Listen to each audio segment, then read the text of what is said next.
14 de enero de 1982. En las afueras de Hidalgo, las aguas sucias y revueltas del río Tula terminaron por escupir hacia la superficie aquello que el poder se había empeñado en sepultar para siempre. Entre el lodo espeso y los carrizos que crecían en la orilla aparecieron 12 cuerpos. No se trataba de soldados muertos en alguna guerra librada en tierras extranjeras.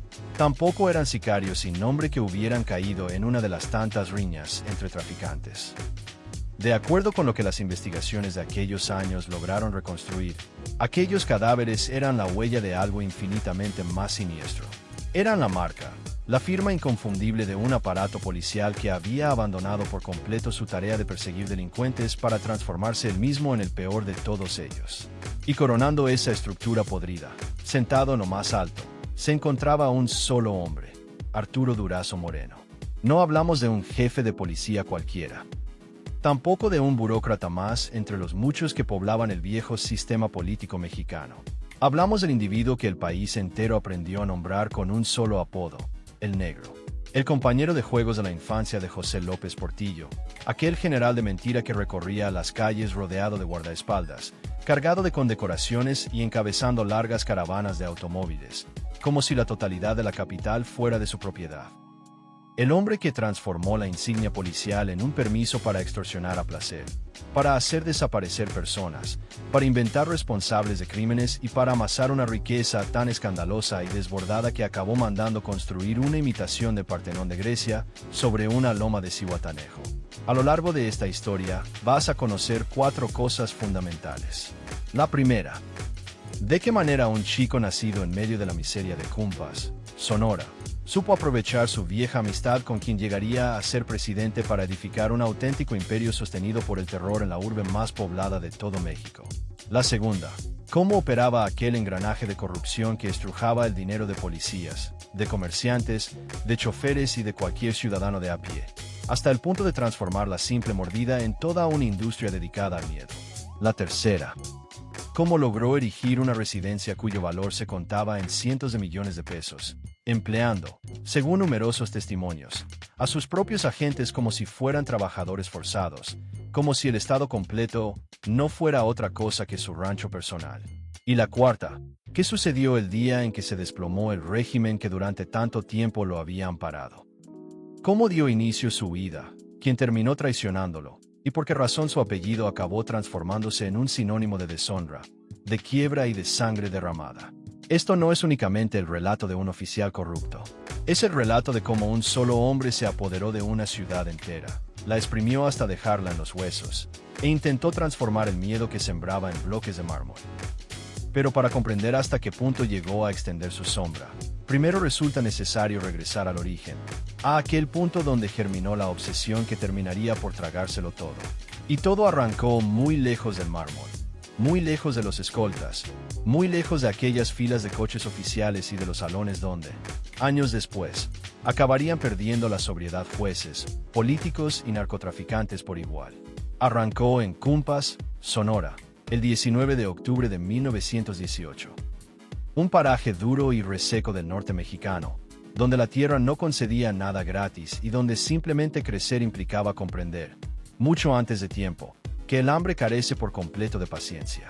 Arturo Durazo Moreno llegó al mundo cuando el país todavía temblaba por las cicatrices abiertas de la revolución, dentro de una familia que no recibió en herencia ni apellidos influyentes, ni fortuna, ni relaciones útiles. Lo único que abundaba era la carencia. Y la carencia, cuando se combina con un orgullo lastimado, tiende a forjar hombres realmente peligrosos. No tardó mucho su familia en abandonar Sonora para trasladarse a la capital. No los movía la ambición, sino la pura necesidad de sobrevivir. La Ciudad de México de las décadas de los 20 y los 30 ofrecía la promesa de un porvenir. Pero a quienes vivían en la pobreza solo les entregaba vecindades hacinadas, calles llenas de mugre y la cotidiana humillación de contemplar, siempre desde abajo, una ciudad cuyo brillo estaba reservado para los demás. La colonia Roma no representaba para la elegante estampa que más adelante venderían las revistas ilustradas. Para Arturo, aquel barrio era el escenario donde aprendió a observar aparadores que jamás podría tocar, trajes que nunca tendría con que pagar y mesas a las que no sería invitado ni una sola vez. Fue justo ahí donde dio comienzo todo. Fue ahí donde se abrió la herida. Porque existen hombres a quienes la pobreza les inculca disciplina, y existen otros a quienes les siembra una furia callada, una rabia que no se extingue cuando por fin llega el dinero, sino que, por el contrario, no deja de agigantarse. Arturo, al parecer, pertenecía a esta segunda clase. No le bastaba con escapar de la miseria, lo que verdaderamente anhelaba era cobrarle venganza. Deseaba ingresar a aquellos salones donde antes ni siquiera lo dejaban asomarse, pero no en calidad de invitado, sino como propietario, como señor absoluto, como el hombre ante el cual todos se verían obligados a inclinarse con temor. Fue precisamente en esas calles donde tuvo lugar el encuentro que habría de modificar no solamente su propio destino, sino también un capítulo turbio de la historia nacional. Ahí coincidió con José López Portillo. Dos jóvenes moldeados por mundos completamente distintos. Uno cargaba sobre los hombros el hambre, la rudeza del barrio, la fuerza física, esa lealtad útil para realizar los encargos que ningún otro quería mancharse las manos cumpliendo. El otro provenía de un entorno más holgado, más familiarizado con el idioma del poder, con la política, con los estudios, con ese apellido capaz de franquear cualquier puerta. Se complementaron de la manera más perversa posible. Aquello de lo que uno carecía, el otro lo ponía sobre la mesa. Y esa amistad, que bien pudo haberse desvanecido como se desvanecen tantos vínculos de la niñez, sobrevivió lo justo y necesario para terminar convirtiéndose, varias décadas más tarde, en un pacto verdaderamente macabro. Antes de enfundarse el uniforme de general sin haber jamás pisado un cuartel auténtico, Durazo tuvo que empezar desde abajo. Estuvo empleado en el Banco de México a lo largo de los gobiernos de Manuel Ávila Camacho y Miguel Alemán Valdés. Aquello parecía una existencia gris, casi insignificante, pero su verdadero destino no estaba escrito en esas oficinas. Hacia finales de 1948 entró como inspector de tránsito, y lo que para cualquier otro habría representado un cargo humilde, para él se convirtió en toda una academia. En plena calle comprendió algo que marcaría el resto de su vida. Que incluso un uniforme modesto es capaz de producir miedo. Que una credencial puede transformarse en un negocio rentable. Que una placa llega a valer más que un arma de fuego, sobre todo cuando quien la porta carece por completo de escrúpulos. Más adelante vino su paso por la Dirección Federal de Seguridad. Para 1958 ya había trepado hasta puestos de mando. El país se adentraba en aquellas décadas en las que el Estado fue perfeccionando su capacidad para vigilar, para aplastar y para hacer desaparecer a todo aquel que resultara incómodo. Arturo halló ahí el idioma que mejor dominaba, el de la legalidad usada como pretexto, el del control, el de la violencia administrada con frialdad, el del adversario reducido a la condición de un mero expediente. Mientras México se esforzaba por mostrarse ante el resto del mundo como una nación moderna, en el interior de sus instituciones de seguridad iban madurando individuos que confundían el orden con el terror puro. Durazo era, sin duda, uno de ellos. Y a pesar de todo, ni la proximidad con el poder, ni los cargos que iba acumulando, ni el dinero que empezaba a percibir lograban colmarlo. Porque el problema, en su caso, jamás fue meramente económico. Era algo mucho más hondo, mucho más turbio.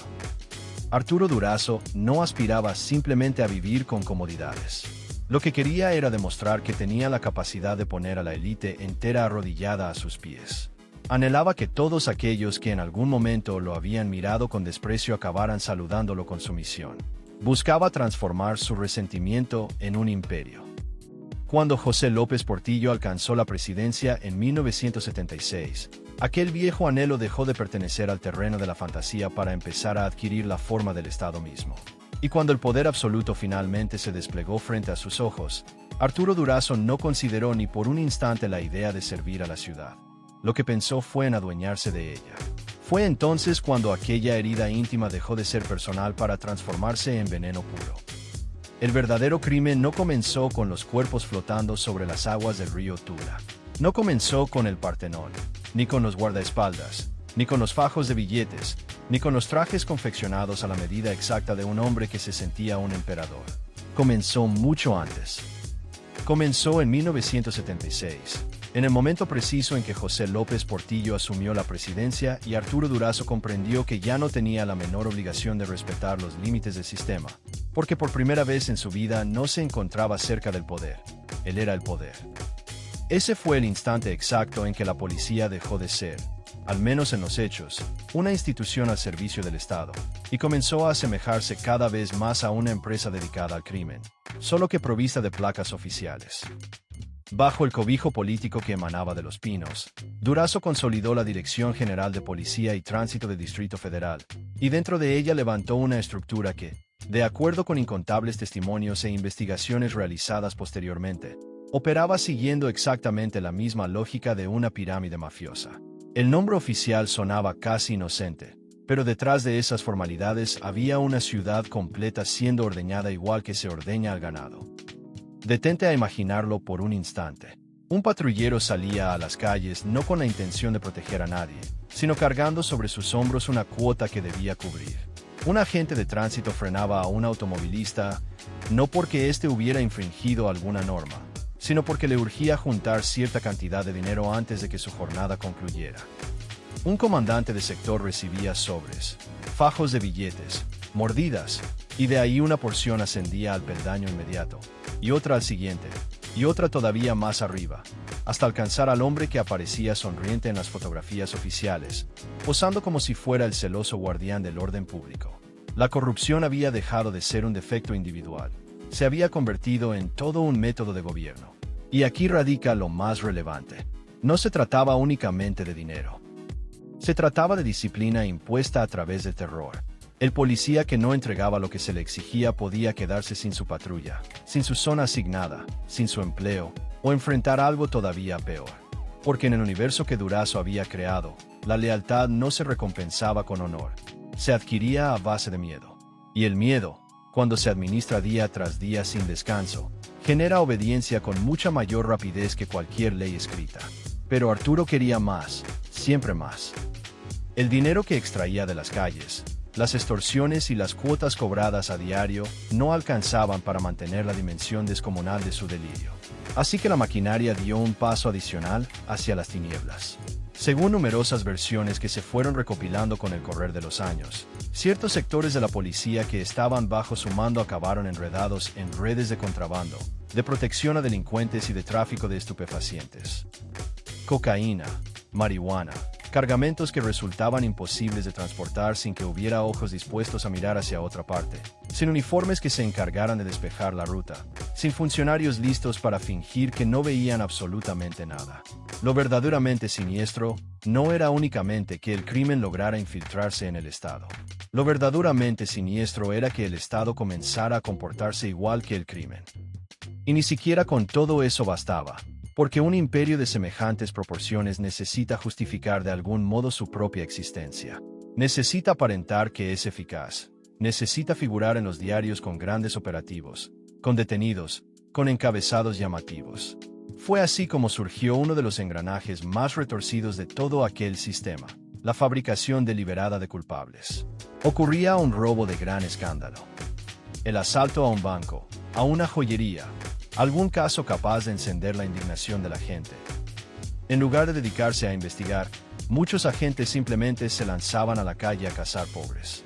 Hombres sin apellido que los respaldara, sin medios para defenderse, sin recursos para pagar abogados.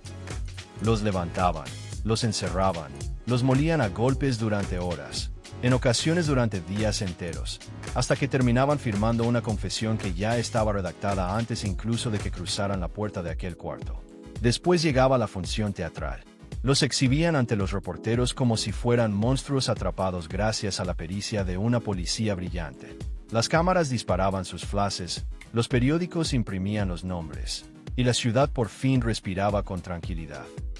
Caso cerrado, pero los auténticos responsables, según relataron tiempo después quienes conocieron aquella podredumbre desde adentro, continuaban en libertad. A veces porque colaboraban con la propia red, a veces porque esa misma red se había encargado de protegerlos desde el primer momento. Eso fue lo que Arturo Durazo construyó. No un cuerpo de seguridad, ni una estrategia para combatir la delincuencia. Lo que levantó fue una fábrica dedicada a producir miedo, una ciudad donde millones de habitantes comprendieron que la placa podía resultar más peligrosa que cualquier ladrón, que el uniforme era capaz de irrumpir en tu vida, sacarte a rastras de tu propia casa y convertirte en culpable únicamente porque alguien, allá en las alturas.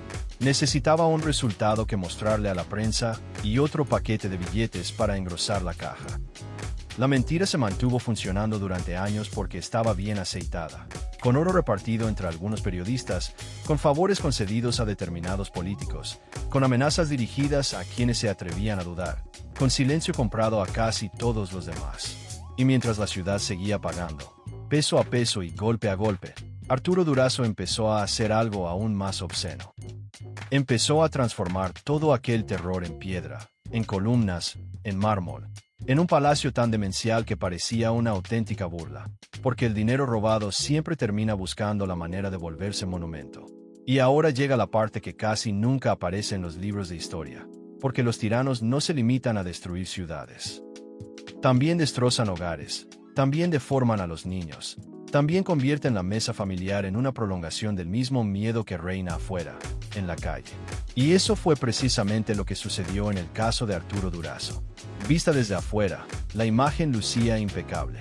Una esposa de aire elegante, hijos rodeados de toda clase de lujos, viajes, guardaespaldas, regalos, fiestas, residencias imposibles. Todo aquello que, en el México de los años 70, hacía creer a los que observaban desde la distancia que aquella familia había alcanzado el cielo con las manos. Pero las familias no se evalúan por el resplandor de sus candelabros, sino por lo que ocurre una vez que la puerta se cierra. Y tras las puertas de caoba de los Durazo, no existía la paz. Lo que había era exceso, había un vacío profundo. Había una educación sentimental edificada a base de billetes, de armas y de silencio. Arturo contrajo matrimonio con Silvia Garza Sáenz, una mujer reconocida en ciertos círculos por su pasión desbordada hacia la ropa, las compras, las apariencias y el lujo llevado hasta su último extremo. Juntos engendraron 4 hijos: Francisco Arturo, a quien apodaban Yoyo, Arturo, Jesús y Silvia. 4 criaturas que crecieron encerradas dentro de una burbuja de privilegio escandaloso, pero a las que les faltó algo mucho más elemental: un padre. No un padre de verdad, no uno capaz de abrazar, de escuchar, de transmitir ternura. Lo que tuvieron fue otra cosa. Tuvieron a un hombre que confundía el amor con la posesión y la presencia con la exhibición. Porque Arturo Durazo no educaba a sus hijos, los programaba. No formaba personas, manufacturaba prolongaciones de sí mismo. Y aquí emerge uno de los detalles más inquietantes de toda esta historia. Roberto Palazuelos, quien siendo niño llegó a convivir con el entorno de aquella familia, recordaría años más tarde escenas que parecen extraídas de una película perturbadora. En las reuniones privadas, en los días de asueto, en las propiedades donde cualquier otro padre habría llevado bicicletas, balones o juegos de mesa, Durazo congregaba a los niños y les colocaba armas entre las manos. Armas auténticas, no juguetes, no réplicas. Subametralladoras, pistolas, metal verdadero, peso verdadero, muerte verdadera. Imagínalo apenas un segundo. Un niño que todavía no termina de comprender del todo lo que significa la palabra consecuencia, escuchando a su propio padre explicarle cómo se carga un arma, cómo se apunta, cómo se aprieta el gatillo. Como si la violencia fuera el idioma natural de la casa, como si quitar una vida fuera una habilidad más entre tantas, como si el poder consistiera únicamente en lograr que los demás bajaran la vista. Y luego, como remate, llegaba el dinero, billetes de 50, billetes de 100 repartidos a manera de premio, como una caricia retorcida, como un método para enseñarles una lección que terminaría persiguiéndolos por el resto de sus vidas. Todo se compra, todo se doblega, todo tiene su precio. Eso deja una huella, sin excepción siempre la deja. Los hijos de Durazo se criaron en un mundo donde la ley no era más que una broma reservada para los débiles, y donde el uniforme de su padre tenía el poder de abrir cualquier puerta, de sofocar cualquier escándalo y de encubrir cualquier desmesura. Para ellos, la violencia no provenía del exterior. Habitaba dentro de la casa, se sentaba a la cabecera de la mesa, los acompañaba durante la cena, dormía incrustada en las paredes. Y cuando algo así le ocurre a un niño, el daño no siempre resulta visible de inmediato. En ocasiones tarda años en manifestarse. A veces se transforma en soberbia, otras veces en miedo, otras en vergüenza, y casi siempre en una combinación de las 3 cosas. Y no eran únicamente los hijos. Todo el entorno estaba igualmente contaminado. El círculo más íntimo de Durazo se entremezclaba con empresarios, políticos, artistas, hombres de la vida nocturna, figuras del espectáculo y personajes que se movían en esa frontera difusa donde el poder y la decadencia se rozan sin pudor alguno. El lujo no traía consigo calma, traía ruido, traía invitados incómodos, traía rumores imposibles de borrar, traía esa sensación constante de que cualquier conversación podía estar ocultando una amenaza o una transacción. Y mientras afuera la ciudad entera temblaba con solo escuchar su nombre, adentro la familia iba aprendiendo a existir entre guardaespaldas armados, fiestas privadas y la certeza absoluta de que el apellido Durazo no represe. Entaba un refugio. Era, en realidad, una condena disfrazada de privilegio. Sí, poseían mansiones. Sí, tenían acceso a todo. Sí, llevaban una vida que a muchísimas personas les habría resultado envidiable. Pero, junto con todo eso, heredaban algo bastante más oscuro. La mirada del país completo posada sobre ellos, el rencor acumulado de las víctimas, el eco persistente de los sótanos, el peso de una fortuna que no despedía aroma a éxito, sino a miedo. Y eso es lo más demoledor de toda la historia. Arturo Durazo se convenció de que podía compensarlo absolutamente todo con dinero. La ausencia, mediante regalos, la brutalidad, mediante abundancia, la deformación moral, mediante espectáculo. Pero el dinero jamás logró enseñarles a sus hijos lo que significaba sentirse a salvo. Lo único que les enseñó fue a vivir encerrados dentro del apellido de un hombre que se dedicaba a edificar su imperio como si éste fuera a durar para siempre, sin percatarse de que, al mismo tiempo, estaba levantando la ruina emocional de su propia sangre. El dinero robado casi siempre quiere terminar convertido en paisaje. Quiere dejar de ser sobre, mordida, amenaza, golpe, y transformarse en algo capaz de deslumbrar. Una casa, una torre, un jardín, una estatua, cualquier cosa que haga creer al mundo que detrás de tanta riqueza hubo grandeza y no crimen.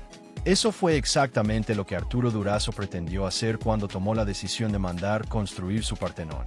No una casa de descanso, no una simple mansión lujosa, sino un monumento, un altar, una fantasía hecha de piedra, levantada con el único propósito de que su delirio adquiriera apariencia de eternidad.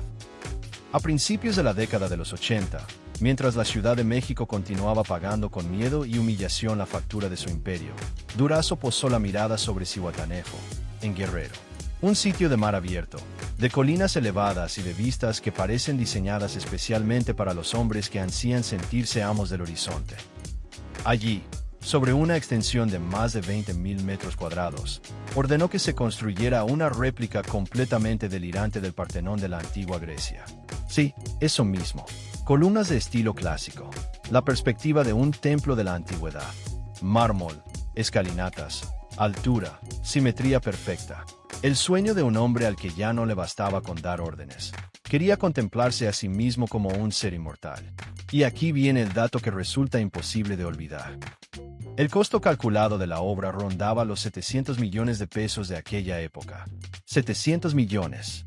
Una cantidad obscena incluso para los años del despilfarro priista, una suma absolutamente imposible de justificar con el sueldo de cualquier servidor público, por más inflado y corrompido que éste estuviera. Pero Arturo ya no habitaba en el mundo de las explicaciones. Vivía en el de las órdenes, en el del háganlo, en el del yo lo quiero, en el del que aparezca. Y cuando un hombre semejante recibe obediencia absoluta, los absurdos comienzan a parecer perfectamente normales. Sin embargo, el verdadero horror del Partenón no residía solamente en el dinero, residía en las manos que lo levantaron piedra por piedra. Porque, según múltiples testimonios, Durazo transformó a sus propios policías en albañiles al servicio de su vanidad. Hombres con uniforme, con placa y con arma fueron enviados a mezclar cemento, a cargar piedra, a arrastrar varillas, a levantar columnas bajo el sol abrasador de Guerrero. Policías edificando el palacio privado del jefe supremo, no en sus días de descanso, no a manera de favor, sino como una obligación, como si la totalidad del aparato estatal existiera con el único fin de satisfacer el capricho arquitectónico de un solo individuo. Eso no es lujo. Eso es esclavitud con credencial oficial de por medio. Imagínalo. Gente que apenas unas horas antes pudo haber extorsionado a un comerciante en plena capital, ahora con las botas hundidas en el polvo, acarreando materiales para la residencia de un hombre que jamás en la vida los habría considerado sus iguales. El sudor abajo, la soberbia arriba, y entre ambos extremos una estructura blanca creciendo frente al Océano Pacífico como una colosal burla lanzada al país entero. Por dentro, todo era todavía peor. Mármol de Carrara importado desde Italia, maderas finas, salones tapizados de terciopelo rojo y espejos que reflejaban hasta el hartazgo la misma obsesión. Reproducción de escultura clásica, la venue de Milo, Marte, Minerva. Y justo en el centro, como si la metáfora no resultara ya suficientemente grotesca, un Zeus de bronce de 2 metros de altura vigilándolo todo desde las alturas. En la parte inferior, un club nocturno privado inspirado en el legendario Estudio 54. En el exterior, jardines, una alberca de gran profundidad, aves exóticas, figuras de animales, y todo ese tipo de decoración que únicamente aparece cuando el mal gusto se une con el dinero ilimitado y nadie a su alrededor se atreve a pronunciar la palabra no. Pero que no te quepa la menor duda, el Partenón nunca fue una casa, nunca fue un hogar, nunca fue un refugio para la familia. Fue un escenario, fue un teatro del poder, fue la versión esculpida en piedra de todo aquello que Arturo Durazo llevaba años haciendo en las sombras. Si en la ciudad se dedicaba a fabricar culpables, aquí se dedicaba a fabricar eternidad. Si allá extorsionaba vestido de uniforme, aquí decoraba con mármol. Si en Tlaxcoaque existían sótanos del dolor, en Zihuatanejo existían salones de fiesta. Dos mundos enlazados por un mismo río invisible: el dinero, la impunidad, la sangre. Eso es lo que vuelve tan insoportable esta historia. Cada columna blanca del Partenón estaba conectada con una amenaza proferida en la capital. Cada espejo rojo escondía detrás una mordida cobrada. Cada estatua, cada puerta tallada, cada metro de terraza con vista al mar había sido costeado con el miedo de personas que jamás en su vida pondrían un pie en aquel lugar.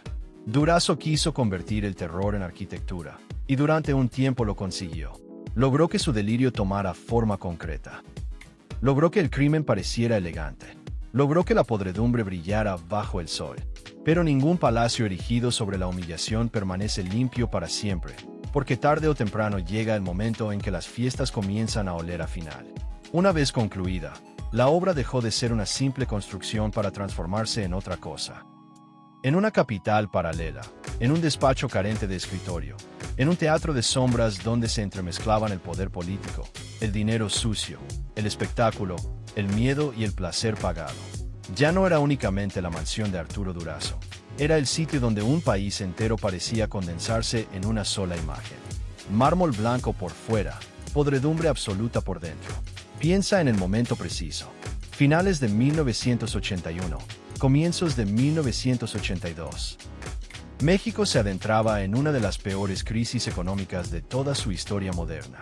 La deuda no dejaba de crecer, la inflación apretaba cada vez con más fuerza, la gente observaba con impotencia cómo el dinero se les encogía entre los dedos. Y mientras el país se aproximaba al borde del abismo, allá arriba, en Zihuatanejo, seguían corriendo el champán, las luces, la música, las bandejas rebosantes y los favores indecentes. En el mundo de Durazo, la crisis sencillamente no existía. O mejor dicho, sí existía, pero cumplía una sola función: recordarle que él podía hacer absolutamente lo que se le antojara mientras el resto de la población apenas lograba sobrevivir. Las noches del Partenón empezaron a ganarse una fama de leyenda tenebrosa. No eran fiestas comunes, no eran reuniones de sociedad. Eran auténticas ceremonias de impunidad. Acudían funcionarios de altísimo nivel, jueces, empresarios, mandos policiales, personajes del mundo del entretenimiento y hombres cuyo verdadero negocio jamás figuraba en una tarjeta de presentación. Todo sucedía de manera simultánea. Alcohol extranjero, música a todo volumen, habitaciones privadas, promesas susurradas en voz baja, pactos que nunca se ponían por escrito, sonrisas de gente que sabía demasiado los unos de los otros. Y en medio de todo aquello, Arturo Durazo desplazándose no como un anfitrión, sino como el dueño de las reglas mismas del aire y del silencio. Porque ahí está la clave de todo. El lujo no constituía el objetivo final. Era el escenario, la ambientación perfecta para cerrar negocios sin que estos tuvieran apariencia de negocios. El Salón de los Espejos no era una mera excentricidad estética. Era una trampa psicológica, Un espacio diseñado para deslumbrar, para confundir, para intimidar, para que cualquier visitante comprendiera que había ingresado a un territorio donde la moral ordinaria ya no tenía ninguna vigencia, donde una carrera entera podía construirse o derrumbarse en el transcurso de una sola noche, donde un favor aparentemente pequeño podía acabar costando el alma. Y todavía hay algo más. De acuerdo con numerosas versiones que se fueron recogiendo con el paso de los años, el Partenón también operó como punto de cruce entre la política, la policía, el narcotráfico y cierta zona turbia del mundo del espectáculo. El mismo hombre que había levantado un templo con dinero arrancado a la ciudad supo rodearse de figuras dispuestas a aceptar el trato. Nadie llegaba a aquel sitio por mera casualidad. Quien cruzaba esas puertas sabía, o cuando menos intuía, que estaba entrando a un lugar donde el poder carecía por completo de frenos. Algunos acudían en busca de placer, otros por pura conveniencia, otros movidos por el miedo, y muchos por las tres razones a la vez. Y mientras la música retumbaba abajo, en el club privado al estilo de Estudio 54, arriba seguían circulando las historias que más tarde se convertirían en rumor, en investigación y en vergüenza nacional. Nombres reconocidos, relaciones turbias, favores otorgados, silencios comprados. Incluso el entorno de Luisito Rey y ciertas sombras que rodeaban el universo de Luis Miguel empezaron a rozar aquel ecosistema donde Durazo repartía acceso como si estuviera repartiendo absoluciones. En esa clase de lugares nadie hace demasiadas preguntas, nadie tiene menor deseo de conocer la versión completa, porque la versión completa, casi sin excepción, termina ensuciando a quien la escucha. Eso era el imperio del exceso. No solamente una existencia rodeada de lujos, sino toda una maquinaria donde cada copa servida resultaba posible gracias a una mordida cobrada en la ciudad, donde cada gramo consumido venía a recordar que ciertos sectores del propio aparato de seguridad habían aprendido a coexistir cómodamente con el negocio que se suponía debían combatir, donde cada invitado terminaba formando parte de una red mucho más amplia de complicidades. La mansión había dejado de ser una residencia para convertirse en una central de mando emocional. Allí se premiaba, se amarraba, se tentaba, se exhibía. Allí el poder se transformaba en seducción. Pero los imperios del exceso padecen una enfermedad que no tiene cura. Comienzan a creer en su propia eternidad. Ese fue precisamente el error de Durazo: confundir la duración con la invulnerabilidad. Suponer que, si nadie lo había detenido en 1981, tampoco nadie lo detendría en 1982. Suponer que el amigo instalado en la presidencia permanecería ahí para siempre. Suponer que un país quebrado seguiría tolerando, por mucho más tiempo, el espectáculo obsceno de un jefe policíaco dueño de un palacio griego, de un zoológico privado, de un club nocturno y de una fortuna imposible de ocultar. Y entonces llegó el estruendo que ninguna orquesta de Partenón sería capaz de silenciar. El final del sexenio de José López Portillo. La llegada de Miguel de la Madrid acompañada de su promesa de renovación moral. La urgente necesidad que tenía el sistema de entregarle a la opinión pública un culpable visible. Un exceso demasiado descomunal como para continuar protegiéndolo. Un símbolo demasiado ofensivo como para dejarlo intacto. Arturo Durazo había pasado años entero convencido de que se hallaba por encima de la ley. Lo que nunca llegó a comprender fue que, en realidad, dependía de algo bastante más frágil: el humor del régimen. Y cuando ese humor cambió de dirección, el mármol dejó de parecer eterno. Empezó a parecer, simple y llanamente, evidencia. Todo imperio levantado sobre los cimientos del miedo arrastra a un problema fundamental. Necesita que ese miedo perdure más que el propio hombre que lo administra. Y eso casi nunca sucede, porque los dictadores privados, los reyes sin corona, los caciques que se creen con derecho a mandar por encima de la ley, no acostumbran caer cuando se vuelven buenos, caen cuando dejan de resultar útiles. Arturo Durazo tardó demasiado tiempo en asimilar esta verdad. Creyó que su amistad con José López Portillo constituía una muralla infranqueable.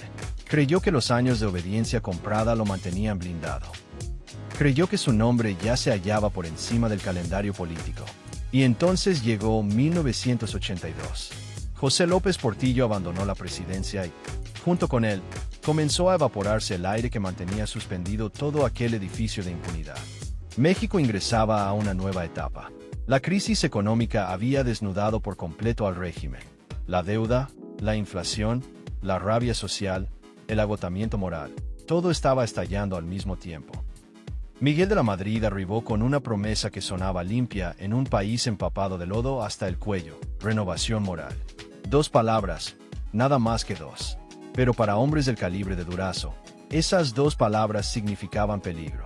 Porque cuando un sistema necesita aparentar que está purificándose, lo primero que hace siempre es salir en busca del pecador más visible de todos.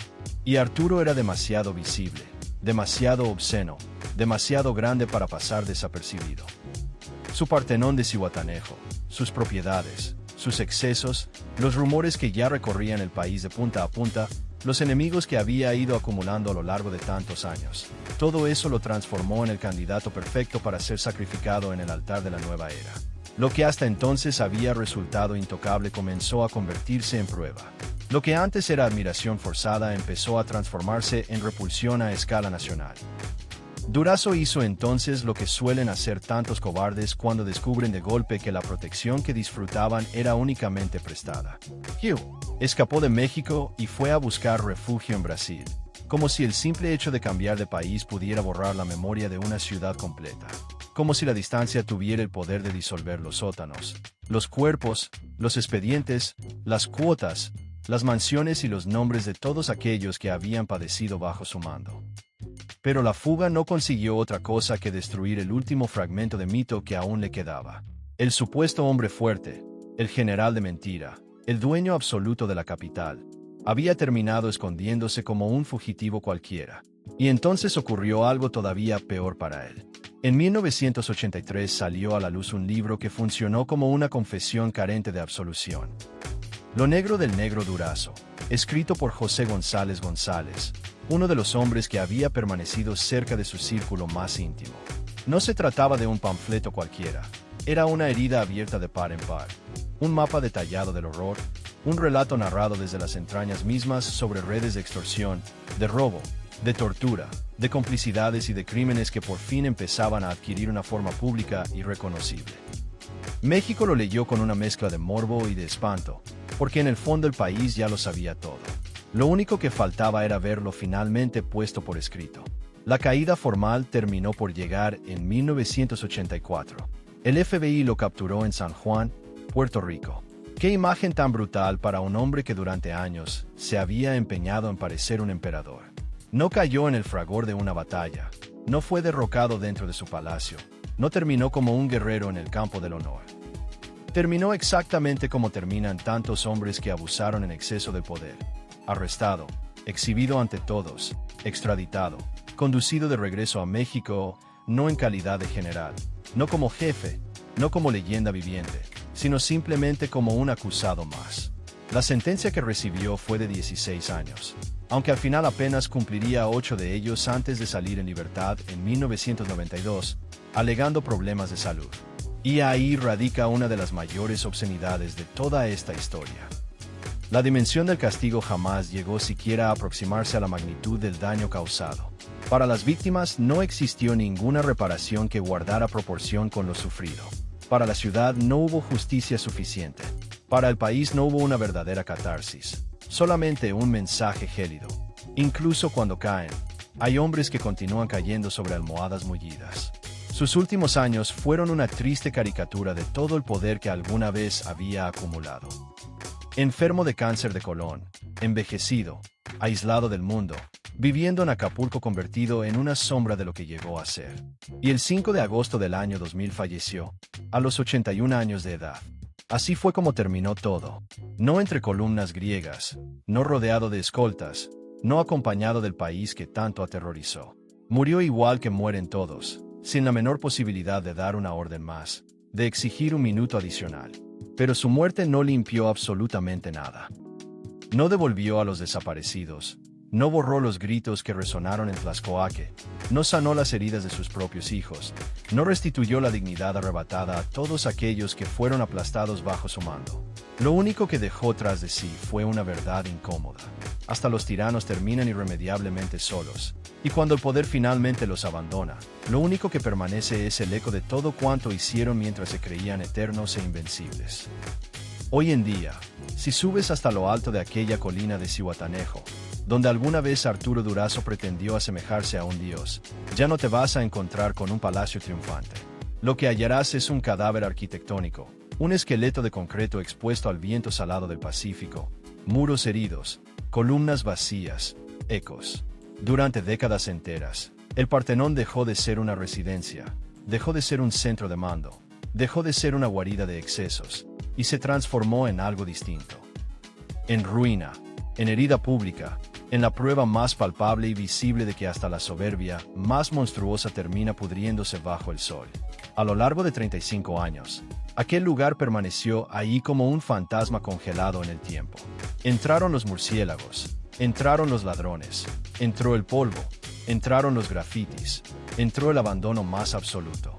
Lo que en algún momento fue símbolo de dominio acabó pareciéndose a un mausoleo sin ceremonia. Y aún así, ni siquiera convertido en ruinas dejó de ser objeto de disputa, porque los imperios caen, pero sus apellidos se aferran con uñas y dientes.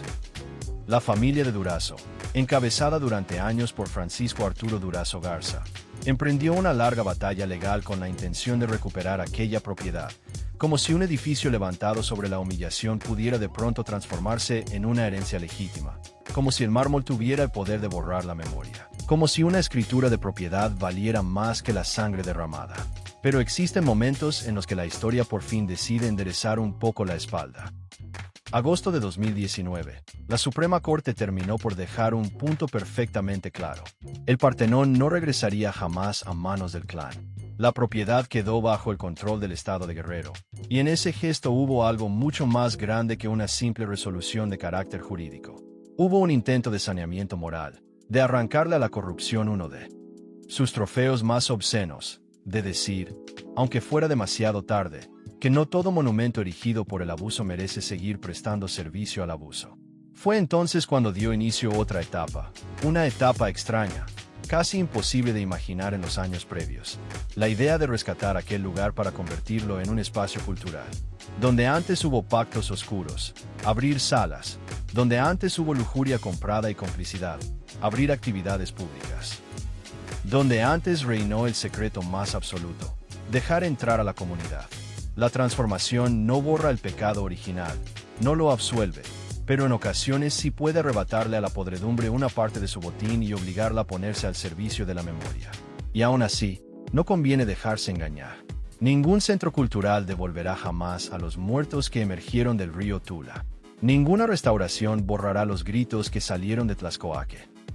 Ningún proyecto institucional reparará por completo a las familias que quedaron marcadas, a los inocentes fabricados como culpables, a los agentes aplastados por la misma máquina a la que habían jurado servir. Hay heridas que sencillamente no cicatrizan, solo cambian de forma, solo dejan de sangrar a la vista de todos y empiezan a doler por debajo de la piel. Eso fue Arturo Durazo, no solamente un hombre corrupto, no únicamente un policía criminal. Fue una lección monstruosa acerca de lo que sucede cuando el poder deja de tener cualquier límite. Cuando el uniforme se transforma en negocio, cuando la cercanía con la presidencia se interpreta como un permiso para destruir. Más de 700 millones de pesos robados, 12 cuerpos emergiendo de las aguas, todo un sistema de mordidas, de sótanos, de favores y de miedo. Una familia condenada a cargar para siempre con un apellido envenenado, un país obligado a contemplarse en el espejo más sucio de toda su historia. Tal vez eso sea lo único que se parezca remotamente a la redención que esta historia es capaz de permitir. No para él, jamás para él, sino para todos los que vienen después. Recordar que ningún palacio construido sobre el terror permanece limpio, que ninguna medalla comprada logra sobrevivir al juicio del tiempo, que ninguna columna griega es capaz de sostener para siempre el peso de una ciudad humillada. Arturo Durazo quiso convertir el miedo en piedra, quiso que el mármol lo volviera eterno, y al final ocurrió justamente lo contrario. El mármol permaneció, sí, pero no como un monumento a su gloria, sino como la prueba irrefutable de su vergüenza.